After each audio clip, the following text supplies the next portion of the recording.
And we are so excited to talk about this weekend's episode of SNL, hosted by Ariana Grande with musical guest Cher. I'm joined with my co-host, Madalyn Baldanzi, and our amazing, amazing guest host, LAURA CANTY-SAMUEL. LAURA is an incredible writer of all things. She's a 4-time Emmy-nominated TV writer as well, former co-artistic director of the UCB.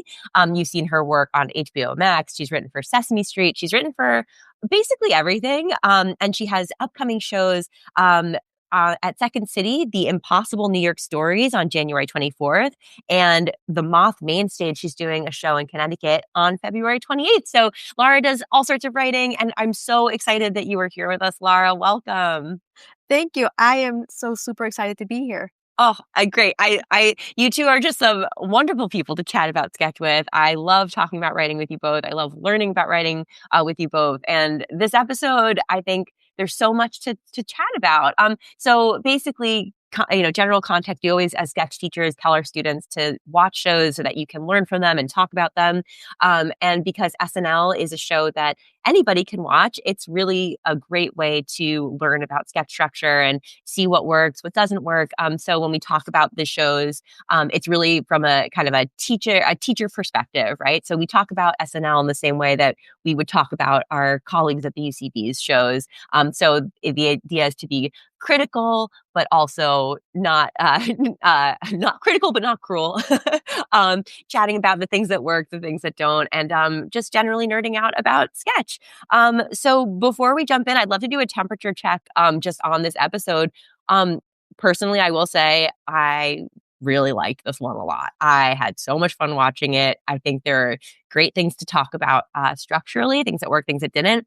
But for the most part, I just thought this was such a delight to watch. And I'm so curious to hear your guys' thoughts. So yeah, what did you guys think?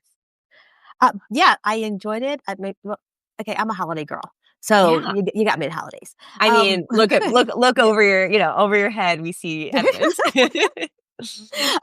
But yeah, I had a lot of fun, and I just, even things that I thought were like, oh, okay, but they were just sweet. Yeah. So I had a lot of fun, and there was nothing that I hated.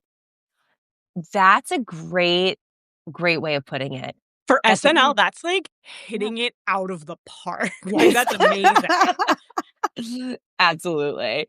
Yeah. Madalyn, what was your temperature check? I enjoyed this episode a lot. I think this one and the Polar episode were definitely the two best of the year so far. And to me, this one was successful because everyone felt like they were having fun. I do think the Christmas episode usually is great. Maybe everybody's looking forward to the break, feeling good.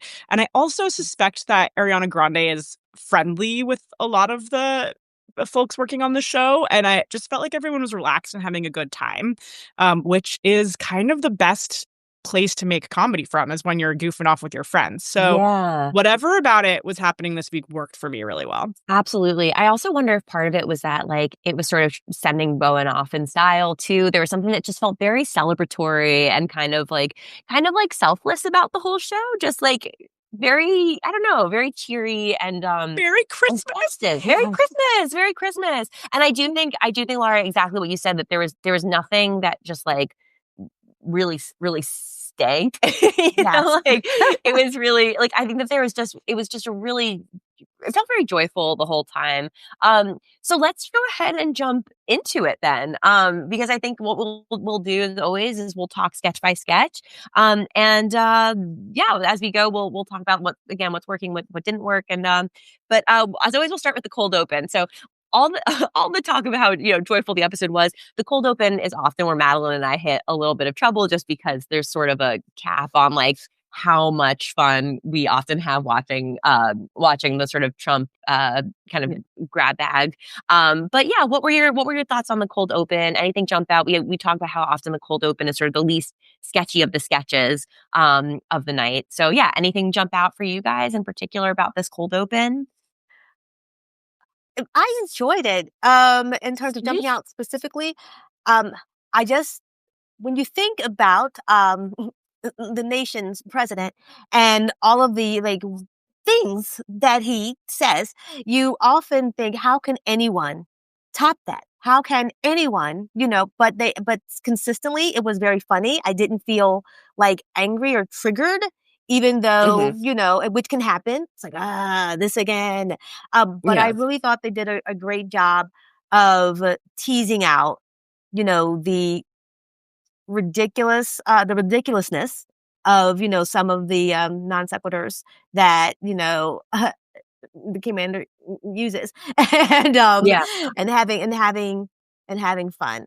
But also like highlighting like what's prevalent in the news and what's going on right now, with not making me feel bad, I think, sad. yeah. I think that's something that was nice about this cold open was that it was sort of very loosely packaged with like, what would it look like for him to be delivering a Christmas address? So that, at least that sort of like held it together in a way that sometimes other versions of this don't. Yeah, Madalyn, go ahead. What were you thinking? I really liked how it was just him this time. Yeah.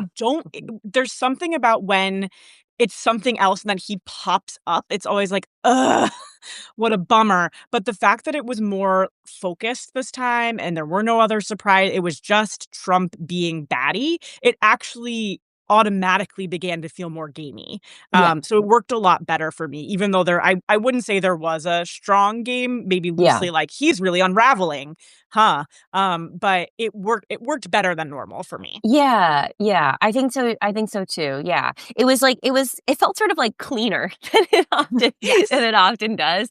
And again, I think also when Frank last week was talking about the specific impression, I feel like I sort of had a newfound appreciation of the specificity of this impression.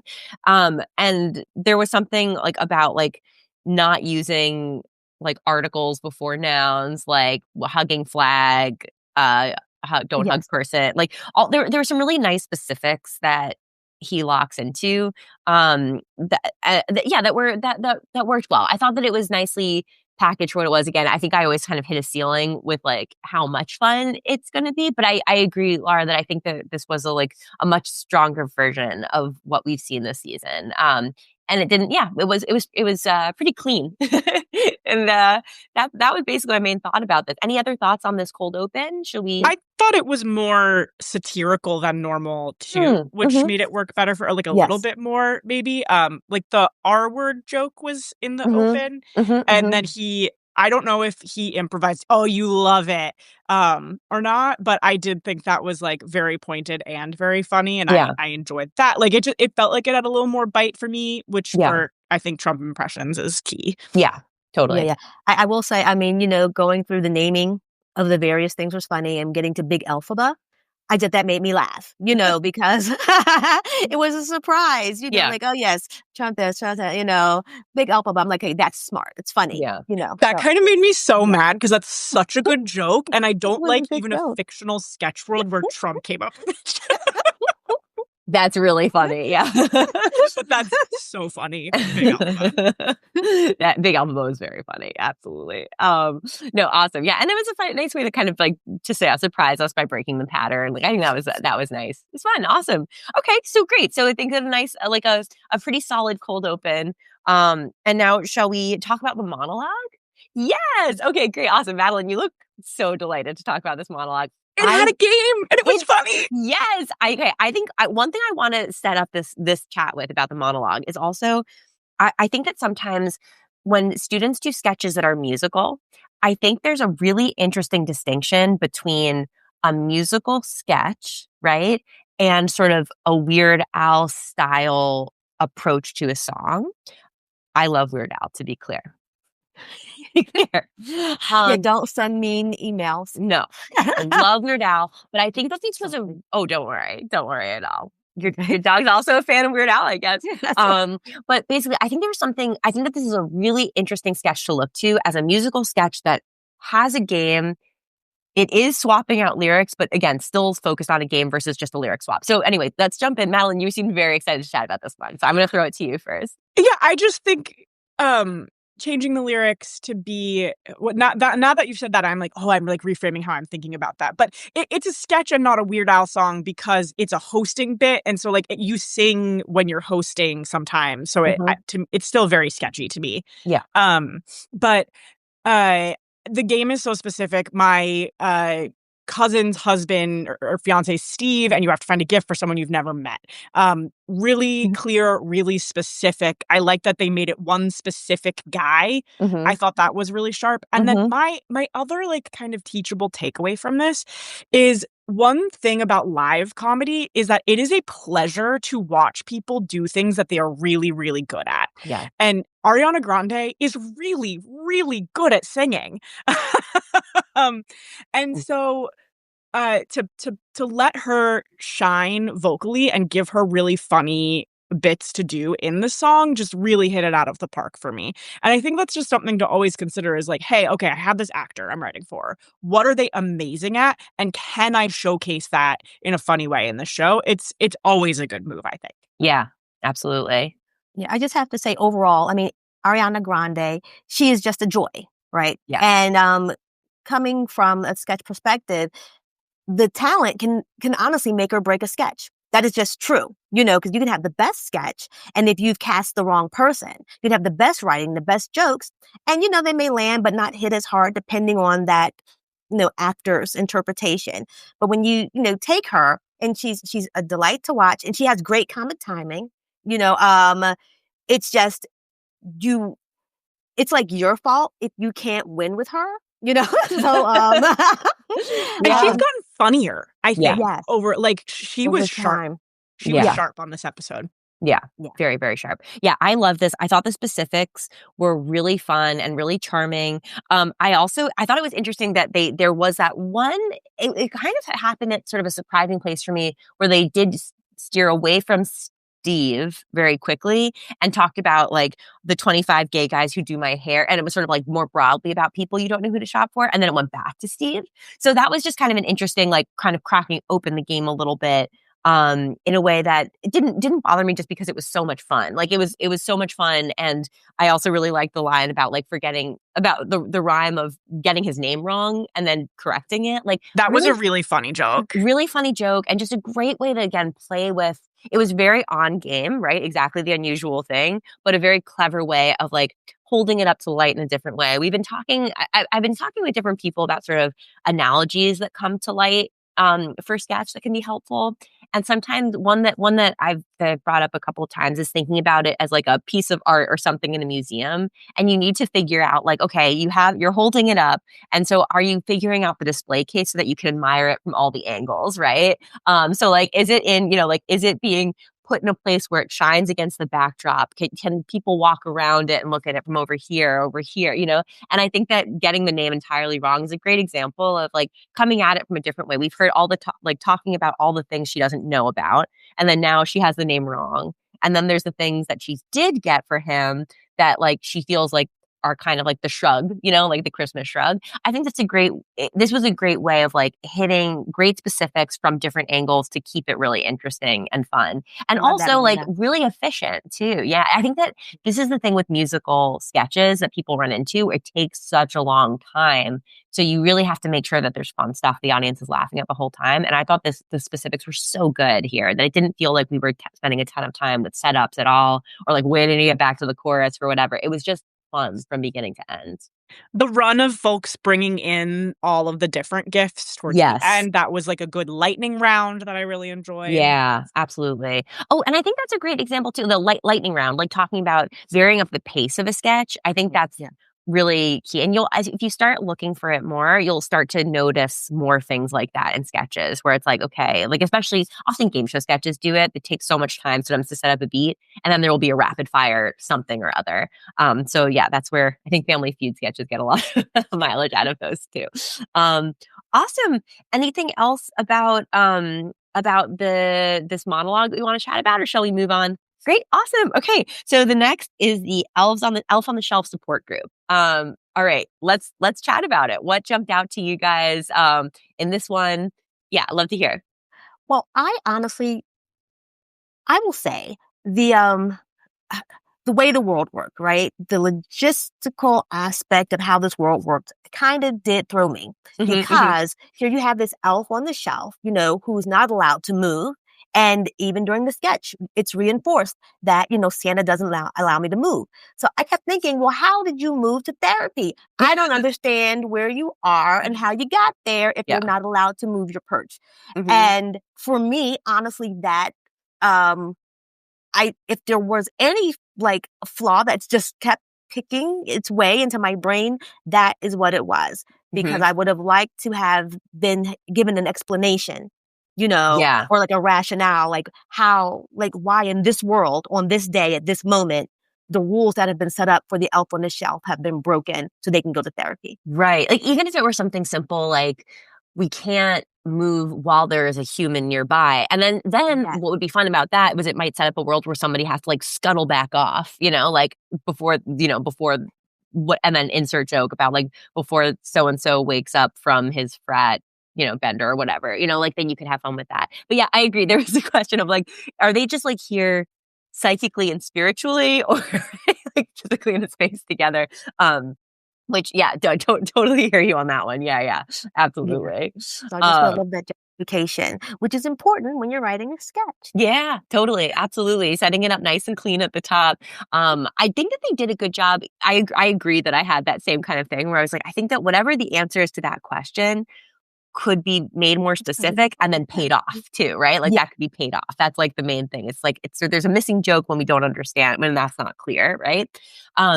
I did think that they did a great job of setting up the top extremely clearly of this is a support group for elves, right? That was nice and clear. It was very clear what was going on with that. I thought that was nice. Madalyn, what did you think about this one? I had the sort of opposite reaction to this one for SNL sketches that I usually have, and it's also related to what Laura mentioned.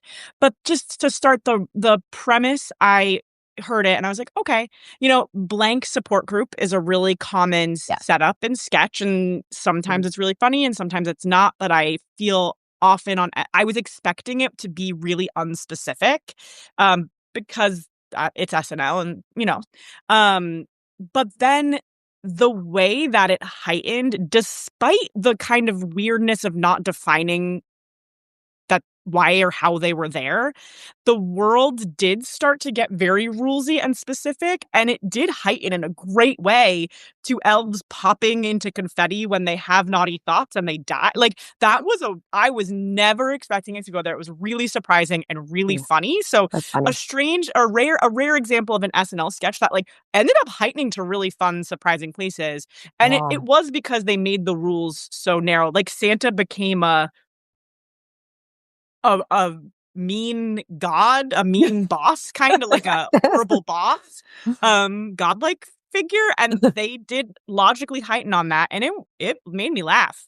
It really made me laugh too. I agree. I think that each specific elf had such a fun scenario going on, and the specifics were so good. And the reveal of the Ariana Grande elf, having her ass ripped in half. Hilarious. Yes. Fantastic. Really fun specifics here as we went. I wish elves could die is a really funny line to have in this. Crying the jelly beans was really fun. They were just really great. It felt like there was a lot of care in this one in a way that felt very different from, I think, especially the episode last week to me. There was just so many delightful specifics. It felt like everyone there was something fun for every actor to do too. And I think that that's something, Laura, what you were saying before of making sure that you're casting the right people in your sketches. There's sort of the flip side of that is also making sure that there's something fun for everyone to do. And that doesn't mean everybody has their own wacky game. There's no voice of reason. That doesn't mean that. It just means getting specific with everyone's point of view. And I think that this one did a really lovely job of being specific, being clear about the point of view of the world, even though, Laura, I totally agree. I was wait, are we in a psychic space or what? But there was so much, there was so much interesting stuff for every actor. Yeah, there was so much to play with. It really, truly was fun. Okay, I have to ask you too. So here we have a situation where you have two elves burst into confetti. Now, we know in the world of comedy, we speak in threes often. So did you feel like there was an opportunity that there could have been a third pop off, or that it should have been relegated to one big pop off as that big surprise? Because what I was thinking is perhaps Oh goodness, the one character, Cam's character, I thought, well, maybe instead of it being a naughty thought, it's like, oh no, we accept everyone here. It's okay to have, normal sexual feelings, and then he doesn't pop off, so that when Keenan's does, it's like the bigger surprise. And again, who am I to rewrite their sketch? But I'm just wondering. This is the whole point of this, is that we're giving, it's like fun to it's nice to give notes and think about it from like a teacher, director perspective. So this is great. I think this is great. All great to chat about. My instinct is Cam needed to explode there because it needed to heighten in some way. And that was a really, to have it at that point was really surprising. Yeah. But I do think you're right. I think they could have thought of something more surprising for Keenan. Like maybe Santa came in because he had some opinions about it and we got to see what this like boss Santa was. I don't know. It could have heightened more. Yeah. I also think on SNL you just run out of time. Yeah. Yes, I think there's something.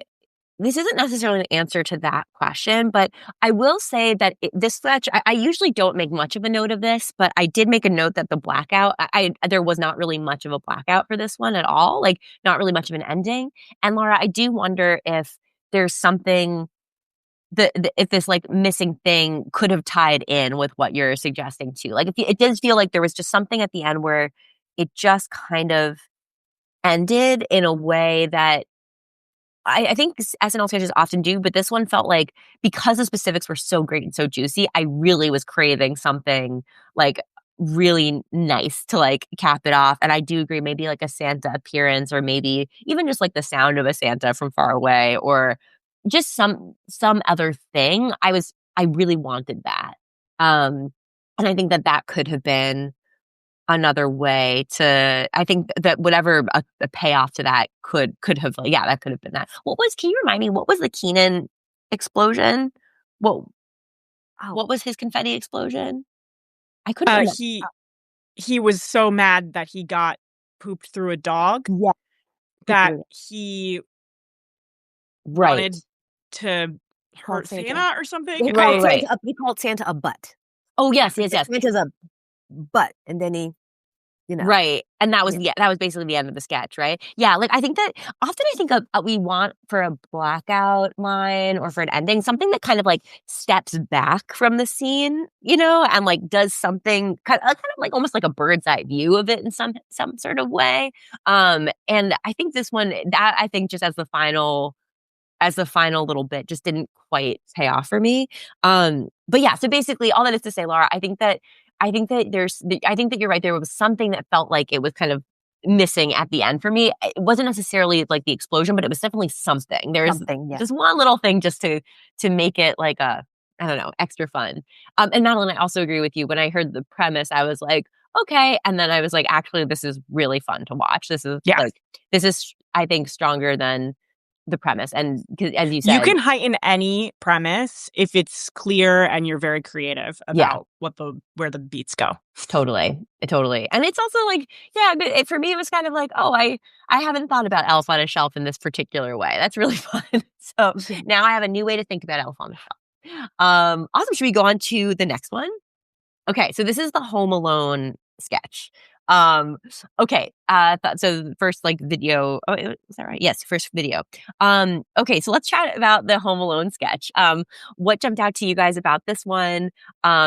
It reminded me, I meant to rewatch this before we chatted, but it reminded me of there's the Dead Poet Society one from a little while ago. That one was a huge success for me, and this one was less so. Yes, I agree. And I wanted to rewatch it but anyway, go ahead, Madalyn, jump on it. Well, I think that this is one of those ones where there was a little bit of wonkiness setting it up, where they got distracted by something else. Yeah. And it took away from what the sketch's actual game was, which is that Ashley Padilla looks exactly like the mom, right? Like, I was just like, oh my gosh. And then I haven't slept in 72 hours. You just walked in the door. I thought this is definitely going to be about how they got back so quickly, which to me is so funny that when it wasn't about that, I felt like they'd already introduced an unusual thing and I couldn't quite get on board with the gore. Yeah. That also just wasn't for me. But I think if that had been sorted out, it would have been a much more successful sketch. Yes. I totally agree. I immediately thought, oh, well, okay, this is the first unusual thing, this overt reaction that she's having to the fact that she's been up for 72 hours and they just got back like that. And I was ready to go on that trip. I was ready to see how she was just going to fall apart, how everyone else was going to be normal. And I was there for it. And then when it went to this place with the gore, I didn't find so much joy in that. I'm like, Yeah. Okay, get it. Ha ha ha. Yeah, all of these things are happening to, like I get it. And I don't hate it, but there's not, I was set up for something else and I really wasn't set up for this. And okay, and granted, we're doing this. But then when we finally got to the point where it was a part of her imagination, I was like, okay, all right. So, okay, we're kind of doing a reset. Like, okay, Yeah. great. All right. Yeah.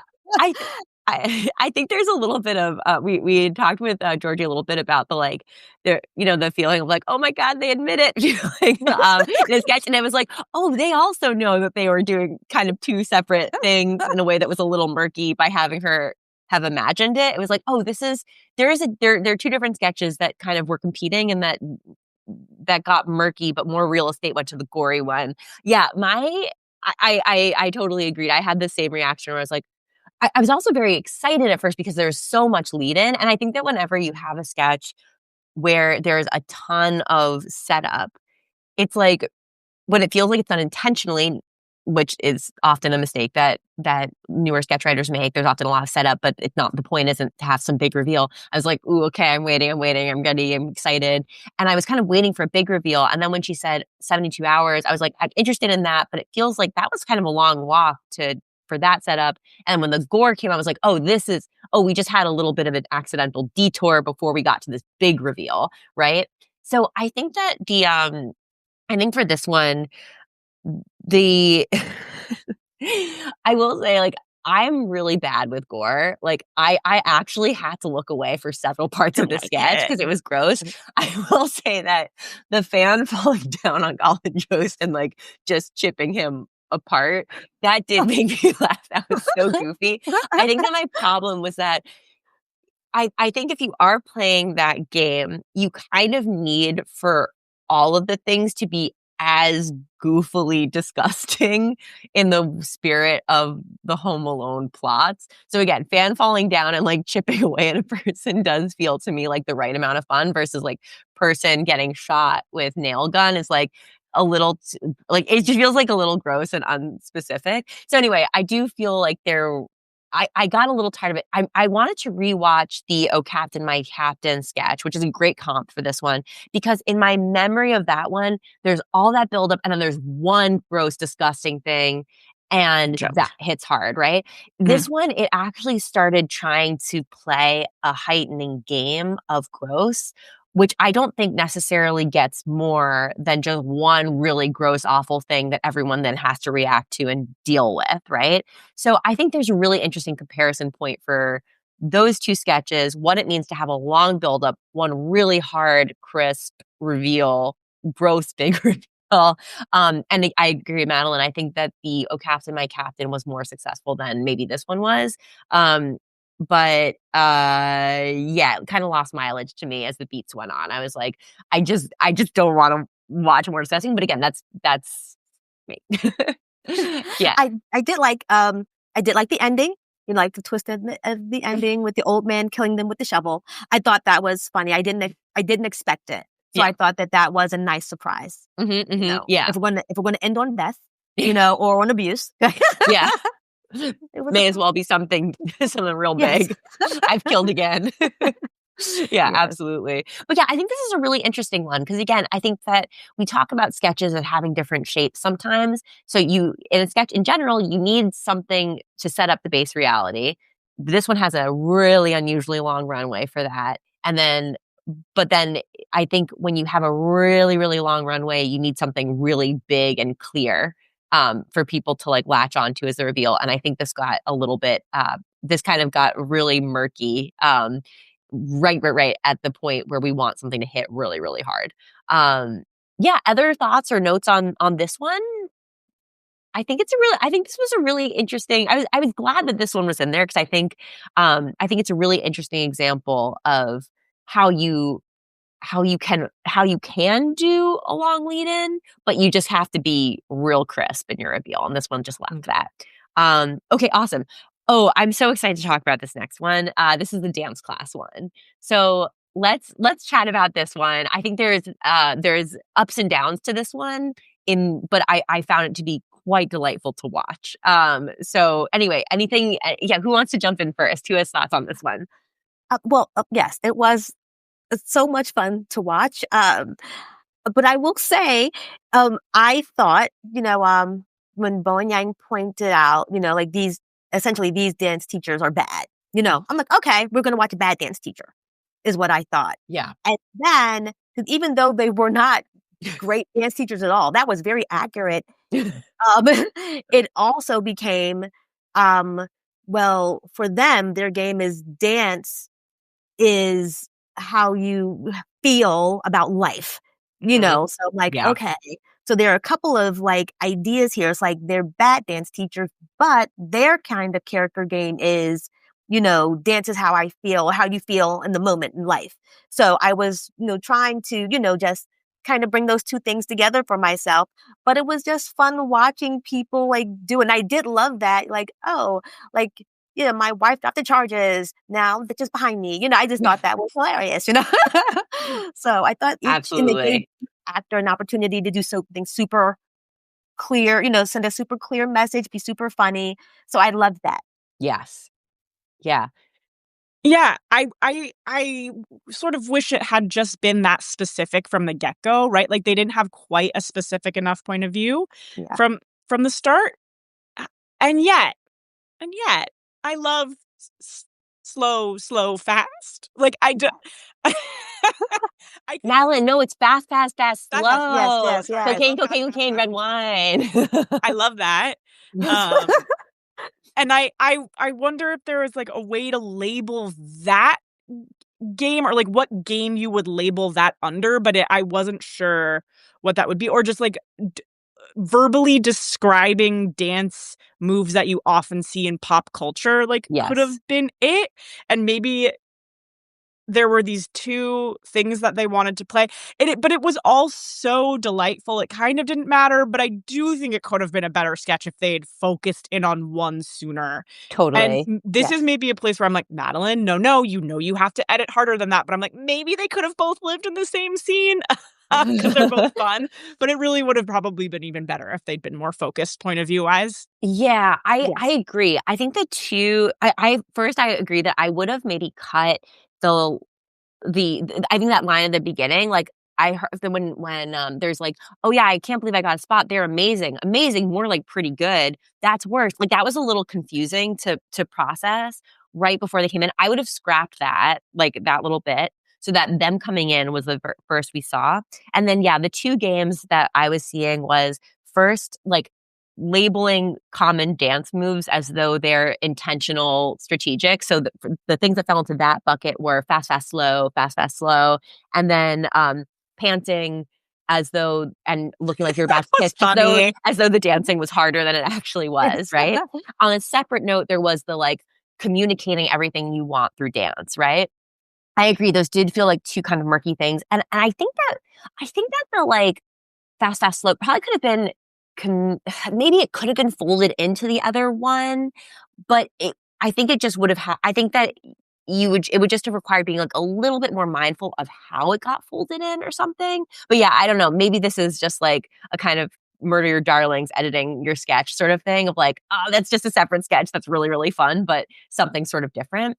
I do think the characters were really fun. I think that I was really delighted that all of the dance students got in on the unusual point of view too. It was very much kind of peas in a pod, where the wiping my butt thing and the third favorite part of pooping was really they were really great specific. Basically what I'm saying is I think that the dance is your means of expression was strong enough that it could have carried the whole thing and it would have cleaned it up. And also, so sketches don't have plots, right? We don't talk about sketch in terms of plot, but I've been trying to figure out what I feel like there has to be sort of another word to use that isn't plot. And like temporarily I'm thinking about it as like the lean, like what direction the scene is leaning in. And then like kind of like coach it, being like, gives like a little bit of specific momentum that without being plot. Again, you don't want it to be Well, plot. that's like the base reality, right? Like in an improv scene when you like just have to come back to what the scene is about. Yes, but there's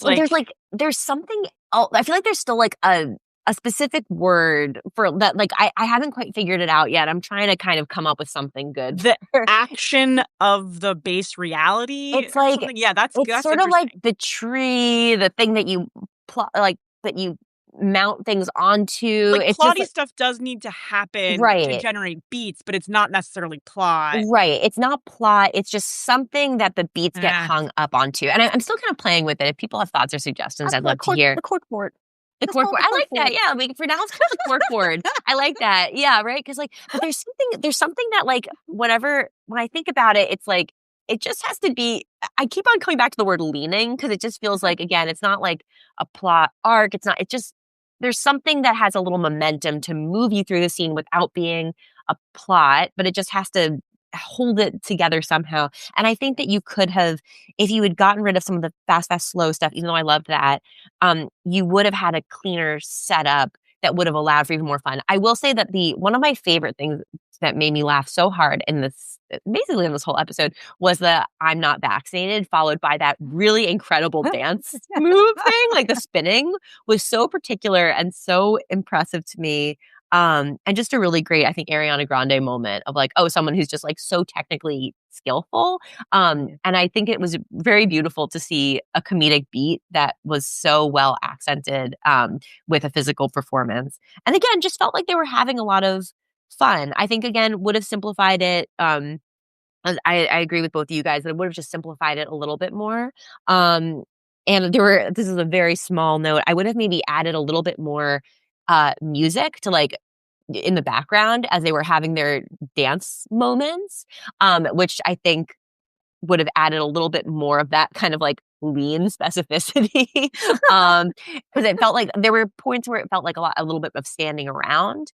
And I think that just like, all right, now you show us what you're going to do. Background music beginning would have just like given it a little bit more maybe cohesion, but it was really fun. I loved watching it. The Jeremy beat, the thank you was fantastic.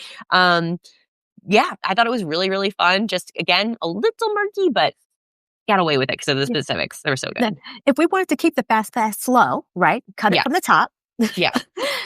Move it further into the sketch as a layering tool to have more fun. Now, if you want to do, an advanced move, dancers, we know that you have to do it with the fast, slow.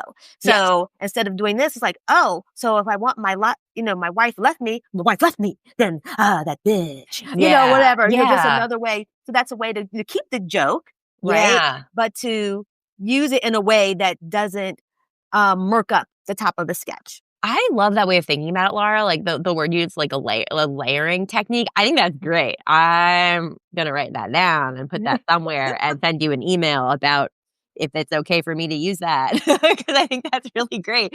No, I think that's exactly right. I think that just when you have two conflicting games, I think sometimes one is a smaller thing that can fit into the other, and sometimes it is truly just like, nope, pull these two games apart. They're fighting. You be the ref, get in the middle and pull them apart. But I think that there's this one. They were it just like a little bit tangled in a way that we could have separated them. Anything else that we want to chat about for this one, or should we move on? Okay, great, awesome. The next one was the Random Duets Christmas Spectacular. I really enjoyed the premise of this one. I was also astonished when I learned about the Bowie Bing Crosby Crosby duet. I listen to it quite often this time of year. And I just think it's delightful. I thought that the premise to me was a little funnier than some of the specifics that were actually there. But it made me laugh. Like I really liked the setup. What were you guys thinking? I thought it was, a fun character parade. you know? I thought that, it's fun watching, people do characters well. I thought it was funny. I thought the pairings were very funny. Again, I'm going to go back to what I mentioned earlier about comedy in threes. Yeah. I was surprised we didn't come back to Boone. What's the name? Benson. Yes. Yeah. Like falling in again because it was very funny the first time it happened. The second time it's like, okay, they called that back. That's funny. And it just felt as if he should have fell crashing down, in the middle of someone else's song again. But that's just from, again, the comedy in threes kind of thing. Yeah. If you're doing a big thing and it's funny, is there a way, satisfying way for it to happen one more time? Yeah. I also didn't get that reference. I realized when I was watching it, I meant to look it up before. I had no idea. Yeah. It was very silly. It's like, I guess this is the guy who falls. Yes. But yeah, I don't know. It was, yeah, I think that's quite fair. Yeah. Madalyn, what were you thinking? It was sort of an interesting example of like SNL impression parade sketches because normally I think that the premises for those are pretty thin and it's like they're just there to have people show off their great impressions. Yeah. So sure, it's not really a sketch in the way that we're talking about sketch with game, but this was interesting because it actually had a little bit more of a game. Like, what is the weirdest celebrity pairings you could think of? And I didn't find the celebrity pairings that they came up with that strange. Yeah. And you actually could imagine like them heightening how weird the celebrity pairings were in a certain way potentially, but it kind of worked against itself as like a genre of sketch of SNL like impression parade because you want to do what the folks are good at, not think of right? Like Yeah. it kind of had that weird problem of like who's driving this, the writing or the cast? Right. And so it just wasn't really hitting the juxtaposition of the celebs enough for me, but it was a good idea. Yeah, I think that actually. So I put an exercise on the Substack a while ago about kind of a structure for thinking about sketch pitches, and the structure is sort of like how usually X. What if instead? You know how usually in X setting Y happens? What if instead Z?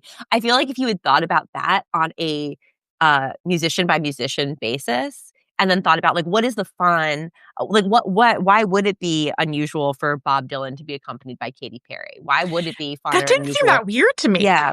The one that I really liked that I was sort of surprised by was the Lil Jon and Jane Wickline one. Because I was like, yeah, it would be really funny to have him accompanying her songs. And then the other thing I did really love the Andrea Bocelli and Celine Dion thing. I thought that was great. That was fantastic. Not enough Hanukkah songs. I love it. Yeah. I think we could have a Hanukkah classic on our hands. But no, that was really delightful. Because at first I was like, oh yeah, these two do seem like they need to, Andrea Bocelli and Celine Dion feel like they belong together. So, and then I realized, oh, this is actually a Hanukkah song, and it is very silly to imagine them singing about Hanukkah. Like that is really fun, specific. So anyway, I think again the premise made me laugh a little more than the specifics did. And so I would say that this one probably just needed like one more pass of like either alt pairings or like thinking about each one as its own little mini sketch where the usual baseline of one musician is interrupted by the addition of second musician. So like who is not a voice of reason exactly, but like thinking about it in those terms, I think might have helped. It helped each bit add up to more than it maybe did. Yeah, so that's my main note for that one. That makes sense. How did you guys feel about the Stevie Wonder joke? Or when Boone falls in and Keenan says, "Oh, such and such Boone just fell and he's wearing a blue sparkly suit," or wherever his line was, and, "Oh yeah, I did not see that," or whatever, Yeah, however that went like that. It was like a little surprising to me. I was sort of like, I don't really. It kind of felt like a weird like drive-by shots at Stevie Wonder or like it felt like a reference to an online conspiracy theory or argument that I don't know about or something. Yeah. So I was just like, Mwah. Yeah. Like okay. What was your thought about it? Because You just immediately popped out to me as something weird. I'm like, okay, am I supposed to think this is just like a weird, funny thing he said? Or is there like more to this? Or he just wanted to say that he saw it? Or, is this some type of a twist? I don't know. But that's why I asked, because it was just kind of like, totally forgot. I totally forgot about that one. And then I think it was kind of wiped from my mind by the Bjork thing immediately afterwards. But yeah, I do think it was very strange for that sort of to be the only like separate joke in the whole thing. I thought it was very odd. And yeah, I think Madalyn, I also had that feeling of like, is this referencing something?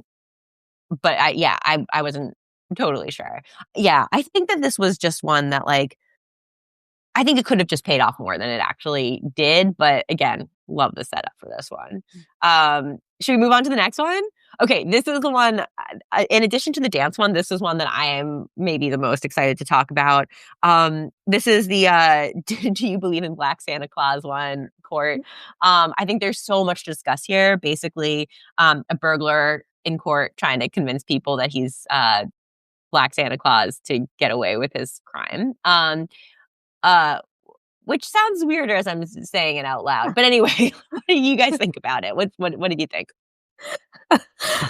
I really felt like this sketch depended so much on what, as an audience member, like my preconceived notion would be about a Black guy sitting in court who I am to understand immediately to be someone who may be a Santa.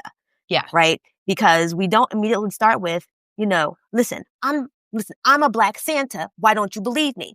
Right? We don't hear that up top. It takes a while. Yeah. There's a lot of courtroom dialogue, from the prosecution before we get to exactly what being just spit out exactly who this person is supposed to be and what the issue is. And even when we find out who he is, then we are supposed to assume, in my mind, I thought, okay, so he's here because he's this Black guy who's breaking into people's houses, and that's what this is about. As opposed to, oh, he's a real burglar. We finally get around to that and having that discussion. I just thought the setup took a long time. Yes. And it really, I really believe that it just depended upon us making assumptions as opposed to just spitting out, what is this that we're dealing with? Who are these people? Why are they here? What is this issue? And that's how I felt. I think this whole thing could have been fixed if they had just made it a Miracle on 34th Street parody. Yeah. Go on. Right? Like, because then we would have understood and it would have been like, just let him be Santa and have people not, I don't know. I just, you use beats of a famous courtroom scene to make it clearer potentially. Then you lose the Cher song though, but yeah, which is another confounding variable. There's another layer. But it was just a little, it wasn't clear what the point of view of the audience was supposed to be, which was tricky. Yes. I think this one, probably some of the challenge with this one came from the fact that I feel very confident that Do You Believe in Black Santa Claus was like probably really the thing that was fun for writers. However, I actually was kind of into this one. And I think that I agree, Laura. I think that a lot of the problem to me was just the murkiness of the setup. I think that basically if you had cleaned up the setup and made this really be a character sketch about guy who's trying to convince people that he is Santa Claus. Yes. And then deconstructing okay, but Santa Claus doesn't take things from people's houses. He puts things in people's houses, like kind of going from there and making it a deconstruction sketch. Like, I think that would have made it much cleaner. Yes. I would even potentially say, this hadn't occurred to me till now, that like maybe the Do You Believe in Black Santa Claus could have maybe just been one beat at the end of the sketch. But I also it was so catchy. I don't know. I felt like I was just a sucker to how catchy it was. And also Cher was definitely there was supposed to be a Cher appearance, right? Like surely she was supposed to be involved. But basically my main note was, top of the sketch, make the Mikey Day stuff, I think a lot of it would have been fixed by just addressing the Mikey Day voice of reason lines. At the top of this, in short, Your Honor, we have footage of him stealing stuff from people's houses. This is an open and closed case of burglary. And let's whatever. End of statement. Then turning to Judge, then back to Keenan. I'd like to deliver my defense. And then basically just like very efficiently afterwards having Mikey Day say, like, wait, so you're claiming that you're Santa Claus? Yes, I'm Black Santa Claus. But, and then outlining like, again, the deconstruction sketch. But Santa Claus puts toys in people's houses. You took away a bunch of things from people's houses. Right? Going from there. I think that would have simplified it enough that it would have been fine. But I totally, it was very murky. And again, I think that the fact that the song was so fun and silly made it get away with way more than it probably should have. Yeah, I don't know. Those are my main thoughts. Yeah, I mean, setting it up in that courtroom situation, thinking about, okay, the reality of him being Black Santa, right? Do we believe it or do we not? Is that just his, Yeah. And just thinking and like, so how are we approaching that? Yes. I think is the most important thing. Well, one of the most important things to clearly say, this is what we're playing with. Yeah. And so that was a little murky. Completely. And if it were about Mikey Day and the prosecution, saying, okay, this is what you're doing. I think as a Black writer and thinking of like what's the most fun to have about Black Santa and not being believed, it's the line is, "Can I be both things?" That's what stood out to me. It's like, oh, like he could have played that. That's exactly what stood out to me. It's like I can be both things. Yeah, I can be Santa, and so I do this other thing, but is that bad? So the playing with that, I can be both things. That just stood out to me as the funniest idea, of being a Black Santa. Like, you're looking at me as this thing, but I can be Black Santa too. Mm-hmm. I think Ariana Grande's Judge could have, like, she can handle it. You know what I mean? They could have given her more as like the slowly getting on board voice of reason character. Like, now wait a minute. He could be. Yeah. I don't want to seem wrong here. You know what I mean? Yeah. Like, she could have helped sell it to. It's just that the sketch's uncertainty of what it was telling us to believe at first was so long. Right. Was so long. Yeah. Right. Were we and also her sudden on boardness was so confusing, but if he'd had that specific thing to play, she would have made more sense too. Yeah. Right. Yeah. The question of, are we dealing with a person who is actually Santa Claus? Are we dealing with a person who is using Santa Claus as an excuse? Like, I agree. I wrote, what's the reality here? Yes. And then actually at that point when I wrote, what's the reality here? I also wrote down, I can't remember the setup for this anymore. Because I think the setup was very like court language at the top. And Mikey listed a long list of things that he had done. Yeah. I actually tuned out because it was boring. Yeah. And then later I was like, oh no, I should have been listening to what he had been doing because I don't know if he's Santa or not. Yeah. Yeah. Totally. I was like, was he spotted going into people's houses? Was he spotted taking things? Because that was the thing I was like, wait, what is the reality here? Are we seeing somebody who's just like, Black Santa Claus, that's why I was someone's house? Or are we seeing somebody who's like, no, I am Black Santa Claus, and that is why I was in someone's house. So I think that this one again I'm excited to talk about this one because there was a lot of I found there to be like an undercurrent of a lot of joy in it. Yes. Like, there's a lot of fun. It seemed like everyone was having fun. They danced off the stage, which was really fun to see. But yeah, I was very confused. I was very confused, and this catchiness of the song really just pulled me through it. But yeah, a lot to think about here in terms of the base reality. And I think that also I think the most teachable thing to me that stands out in this is often students bring in a sketch where it's like a little unclear whether the character is lying or not. And that is, I think, often a problem. So I think that just being decisive, is this a character who is trying to use this as a defense, but is clearly not telling the truth? Or is this a character who is in fact Black Santa Claus? And like Laura said, why can't I be both? Is like a sincere thing, or something. Where like that's the big thing to be decisive about.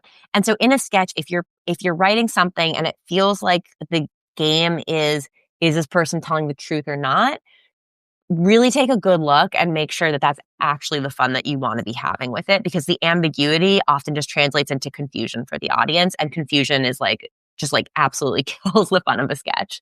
Yeah. Other thoughts that jump out for this one? Okay. Thank you. I was really excited to talk about this one with you guys, because I was just I was sort of delighted and perplexed and puzzled by this one in various points. So yeah, anyway, that was great to chat about. Okay, weekend update. So this one we sometimes do and sometimes don't talk about weekend update, but in this case, there were two guests for weekend update.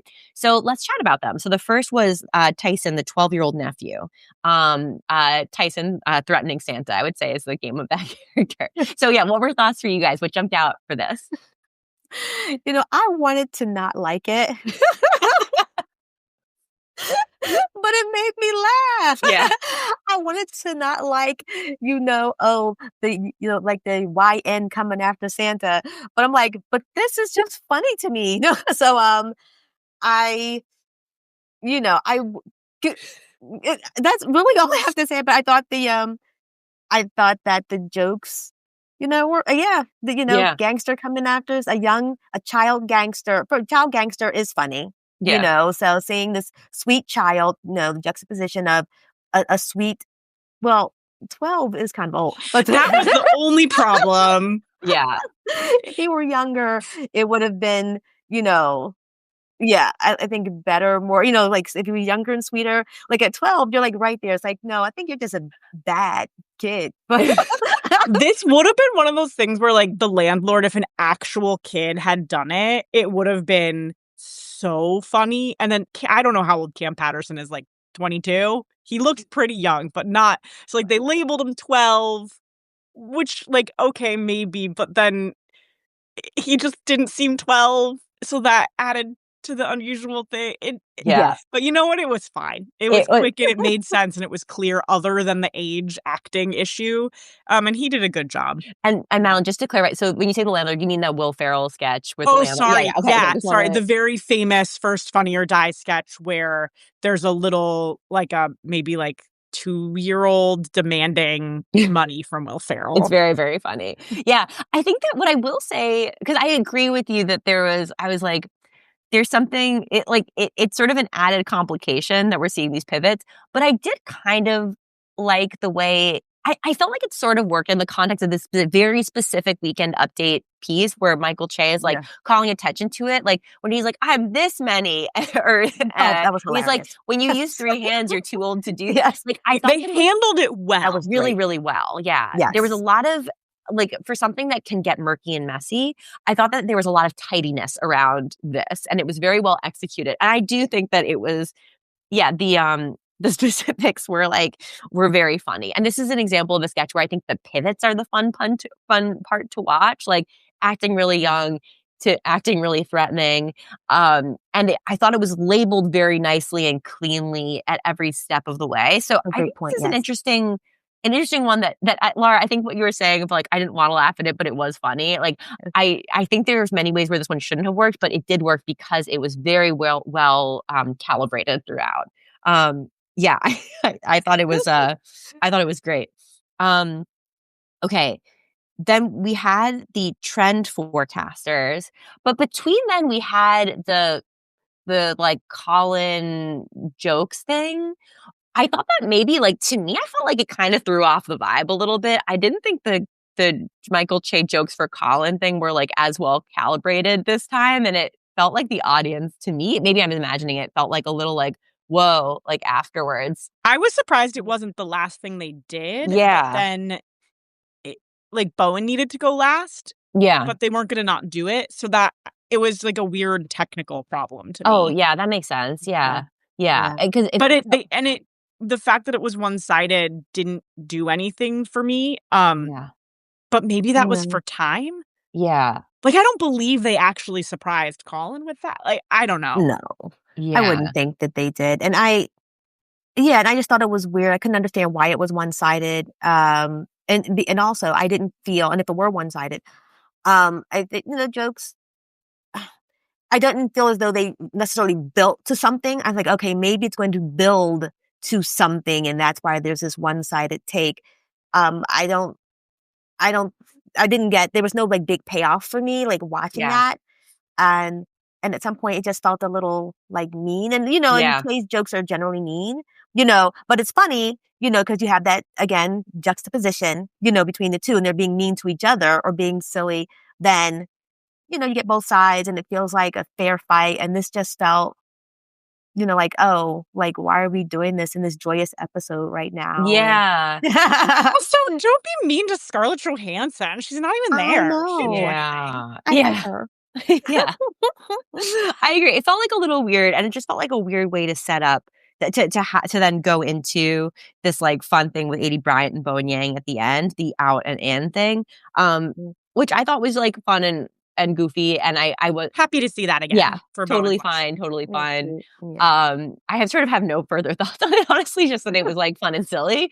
And I thought like, yeah, just great, fun specific. Yeah. Okay. I would have just loved, I love the year-end like weekend update stuff that they normally do between, Colin and Tay. I just think they work so well together. I just missed not having both sides. Yeah, totally. Yeah. Awesome. Okay, we got 2 more. Should we do the Love is Blind reunion? What are thoughts that jumped out for this one? Okay. I am not a Love is Blind normal like watcher, so let's, I am. Okay. I knew somebody would be. Love Love is Blind.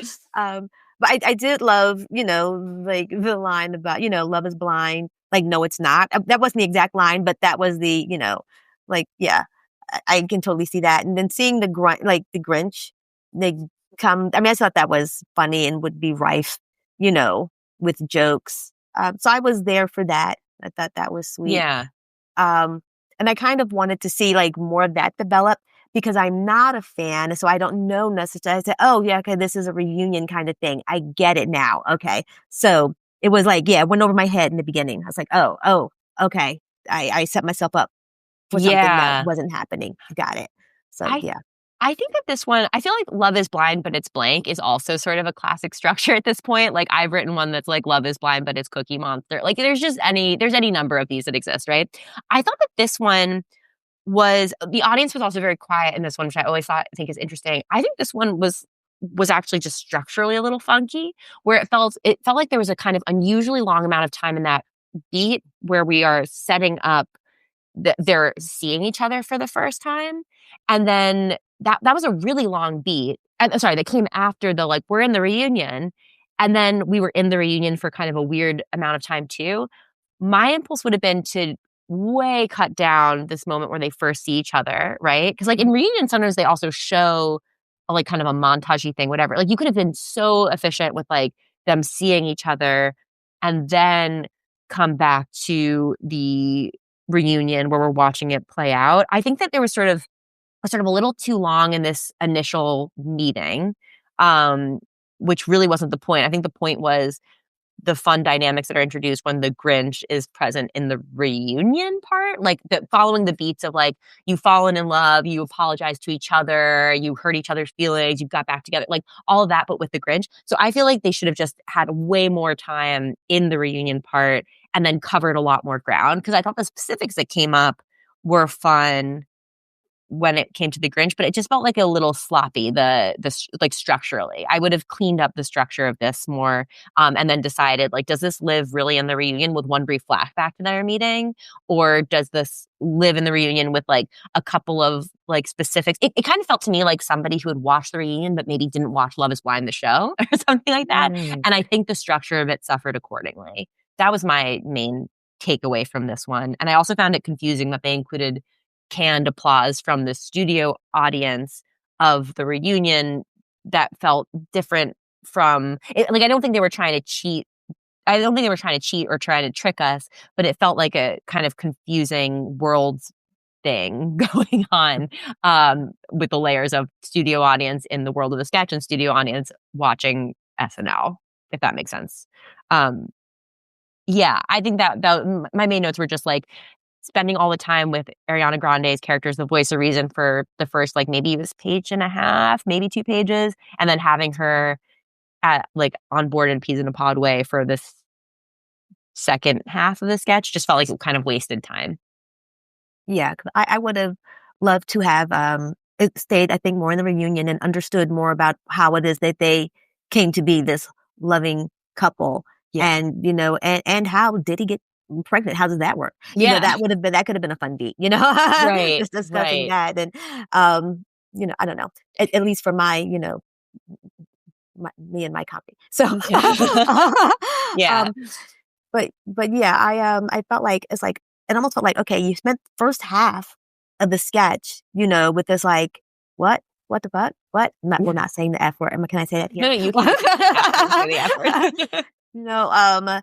And I think that could have just been like the reveal, like, what the to the reunion or something like that. However, Yeah, exactly. maybe a little bit more than that, but just concise. Yes. And then getting into the reunion and seeing more reactions around and finding out that, what kind of did the Grinch have conversations with other people? Again, I don't know how these reunion shows go, Yeah. but it feels like if there was more information about him and how he was able to then subsequently win her over, even though he was the Grinch. Right. I think the question when you have two sort of layers of possible parody here, it's like the Grinch, but on a Love is Blind canvas, right? It's like, do you want to, as a writer, have more fun deconstructing the Grinch, or are you trying to explore something about the Love is Blind show? And I think that, but they're both options. They're not mutually exclusive, but I think you just have to be a teeny bit more decisive on which one is more fun to you so that you can enjoy more specifics. Because it just felt like not a ton of specificity in either direction. And I think that was just a little bit of a downer, I think. I'm not downer, not in terms of like it was an upsetting sketch by any means, but just in terms of there was so much more fun that could be had, but it sort of felt like it lived between two sketches instead of like actually being in two sketches, which is a different type of problem to have. Yeah. Other thoughts on that one? You've been quiet, Madalyn. I recuse myself because the whole time I didn't understand, like, this isn't even what we're talking about, but I thought there was supposed to be some joke about them coming back together again. That's like a trope from Love is Blind that I didn't understand. So I was just very lost. Yeah, it does sometimes happen that they get back together and then other people have an opinion or weigh in. But again, I think it was just like not quite about Love is Blind and not quite about the Grinch. I think part of the problem that you guys are describing, though, I just to have it give it a shout, occurs to me that it's a little bit of a live sketch with multiple sets problem. Oh, sure, yeah. Like if they're gonna build that set and do that, like they might as well have just like pre-taped a couple quick things and like shown a montage. Yeah. But like to make the decision to have the set where you get the reveal live and then have to cut to the reunion and then have them change his costume a little bit with the pregnant belly and then have them come back on together and Ariana throw. You know what I mean? Like there's just like directing logistics there that I think might have made it slower as well. Yeah, I think that's a great point. Yeah, totally. I think pre-taped would have fit really nicely into the reunion structure because they often do like say like let's take a look at the whatever video or whatever footage from your trip to Vegas. I don't know. But yeah, anyway, I think this was an interesting example of a kind of parody that like a little bit misses in both directions. So yeah. But okay, awesome. Should we go ahead to the final sketch? It's like this is the JFK Lounge sketch. This one is almost tough to talk about as a sketch because really it was just meant to be a send off, right? Like it's not a sketch. It's not really a sketch. Last scene. Yeah. My only thought my only slight sketchy thing that I would add to this as a note was that I think at first I thought this was a JFK employee giving out eggnog. Instead of what I realized later, which is this is the eggnog guy who's doing his final shifts giving away eggnog. You know what I mean? Like there's a slight difference between that. And I think that the idea of like, I'm the eggnog man and I give out eggnog and this is my final eggnog shift, that actually I think is very funny and so specific.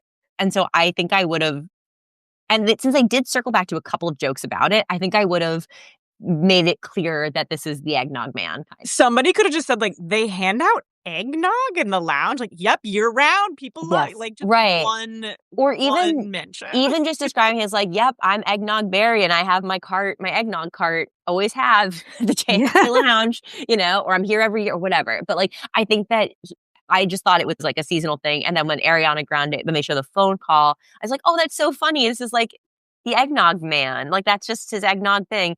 I thought it was a lovely, silly farewell that, like, the elements that were sketchy could have been tightened a little bit, but also kind of who cares, because it was really just sort of like a nice little send off that was sort of playing a little bit of mapping, but not quite. But again, that sort of wasn't the point. It felt lovely and a little and emotional and got in the field, and it was really nice seeing Cher talk to Bowen, and I love that. And what a wonderful, incredible performer and writer, and I'm so excited to see what he does next. Maybe something with singing, because he got to sing a lot on this episode, and I feel like when people sing on SNL, it's often announced later that they're doing a singing thing. So I'd love to watch that. As sad as it is to see him go, it is also like, wow, I am so excited to see what he does next, because he is such a talent and just such a wonderful performer. So Laura, anything else for this episode? For this sketch that jumped out to you? No, it was just sweet, and it was it was like a little misty and like so almost like a part of my, like, I don't know you, but you're like you're cool, I've met you, but we don't know each other, so so that was great. I just want to circle back real quick to point out this word distinction, because again, sometimes writers need to be reminded, is it really this or is it really that? Making those distinctions can make or break your sketch. And I think that's so important, as we point this out with the eggnog man. Or was he the Delta, or did he work for Delta, or was he independent? And something that may seem small and insignificant is terribly important and can really, change the focus, for the sketch. So just remembering to always be very clear and specific about these distinctions. Because when you think they don't matter, they do. Because you'll have an audience member sitting there trying to figure it out and wasting, time in their thoughts, as opposed to watching the sketch as it's moving forward. And I think that's what sometimes young writers don't understand, is that it's not about whether or not you're being funny or you have great ideas. It's about the journey that this audience member is going on while watching your sketch. And if they're in their head trying to figure out something that happened 2 seconds ago, they've missed this next thing that you've accomplished, or this setup, that whatever it is, they've missed it. And so they're not going to be in the sketch in the way they should be, because you gave them this like little detour. Yes. So just absolutely. I think that's so important, and such a great takeaway, to just be so intentional with when your audience is supposed to understand what's going on, right? And usually that's very early on, right? Like, both in terms of the base reality you're setting up and in terms of the fun that you want to have in the sketch, right? Anything that's confusing just pulls the audience right out of it. So really, I think that this show is actually, I think, a really great example of various ways of onboarding your audience. Some were really successful, and some were like a little bit less so. But I think all the sketches had a lot of fun going on, which ultimately makes it sort of a pleasure to learn from, right? Like, it was really fun to learn from these sketches, really fun to watch the performances. And I think, Laura, as soon as I saw that Ariana Grande was going to be hosting this one, I was like, I feel like you are such a queen of musical sketches. And so I'm very excited that you are our guest for this one, because you've written so many great musical things, and are a fantastic singer yourself as well. So anyway, it's so wonderful to chat about all of this with you guys. This has been such a delight. Thanks, Marina. Oh my gosh, before we go, really quickly, Laura, first, anything you would like to plug? Yes, once again, at the Second City on January 24th, 7 p.m. in the Black Box Theater, Impossible New York Stories. Comedians and storytellers are going to tell some of their wildest New York-based stories. So come on out and see that show. And if you're in Connecticut on February 28th, come and see me on the main stage for the Moth. Look it up. No, should I have all the information and tell you exactly where? I should, but I don't have that right now. I just don't. Connecticut's not a huge state. You'll figure it out. You just go to the Moth website. Just take the Metro North to Connecticut. Just take it and just walk. Yeah. walk, you know, or Uber. We can all, are we on Uber? Anyway, just, but yes, and our tours come out to see things at UCB, the Foundation, Ask Sketch. I participate in both of those as a writer. Sometimes I get to be on stage. And I'm doing improv at Second City. So just, you know, check me out. If you don't see Laura, that's on you. Laura's everywhere right now. So just I'm outside. Oh, amazing. Come outside. Yes. And Madalyn, anything that you would like to plug? Just my Substack. Thanks for having me, Marina. Oh my gosh. Thank you so much for being here. This was such a blast. Oh, Leslie. Hi, yes. Leslie. This is so great. What a joy. Happy holidays, everybody. Thank you so much for tuning in. And I can't wait to talk about SNL more in 2026. So take care, everybody. And thank you for being here. Thank you. Thank you. Bye, guys. Take care. Bye. Bye.